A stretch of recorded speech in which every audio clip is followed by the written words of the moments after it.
আমলগুলো করলে আপনার স্ত্রী আপনার প্রতি খুশি হয়ে যাবে, সন্তুষ্ট হয়ে যাবে।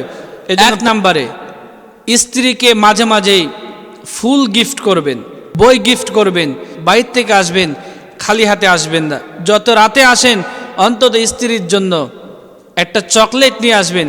স্বামীর প্রতি স্ত্রীর ভালোবাসা বেড়ে যাবে। 2 নম্বরে, বাসায় রান্নার কাজে স্ত্রীকে সহযোগিতা করবেন। নবী করিম সাল্লাল্লাহু আলাইহি ওয়াসাল্লাম বিবিদেরকে সহযোগিতা করতেন, তরকারি কুটে দিতেন, রান্নার কাজে সহযোগিতা করতেন। আপনি এমন স্বামী কখনোই কোনোদিন স্ত্রীকে সহযোগিতা করতে পারেন নাই। এজন্য স্ত্রীকে বেশি বেশি সহযোগিতা করবে। 3 নম্বরে, স্ত্রীকে কখনোই অন্যের সাথে তুলনা করবেন না।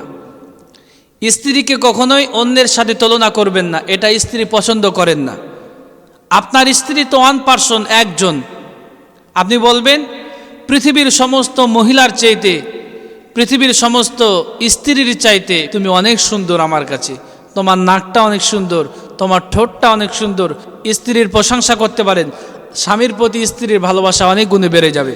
4 নম্বরে, স্ত্রীর সঙ্গে কখনো মিথ্যা কথা বলবেন না। কারণ স্ত্রী আপনার ঘরের কথা, বাইরের কথা, সিক্রেট, ওপেন সব বিষয়ে জানে। এজন্য স্ত্রীর সঙ্গে কখনোই মিথ্যা কথা বলবেন না, মিথ্যা প্ররোচনা দেন, তাহলে স্ত্রী কিন্তু বুঝে ফেলবে আপনি ভালো স্বামী নয়। আপনার প্রতি আপনার স্ত্রীর ভালোবাসা কমে যাবে, মূল্যায়ন কমে যাবে।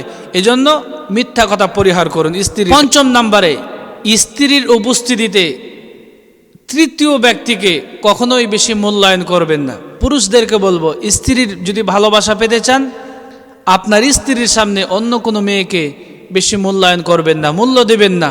আমলগুলো করলে আপনার স্ত্রী আপনার প্রতি খুশি হয়ে যাবে, সন্তুষ্ট হয়ে যাবে।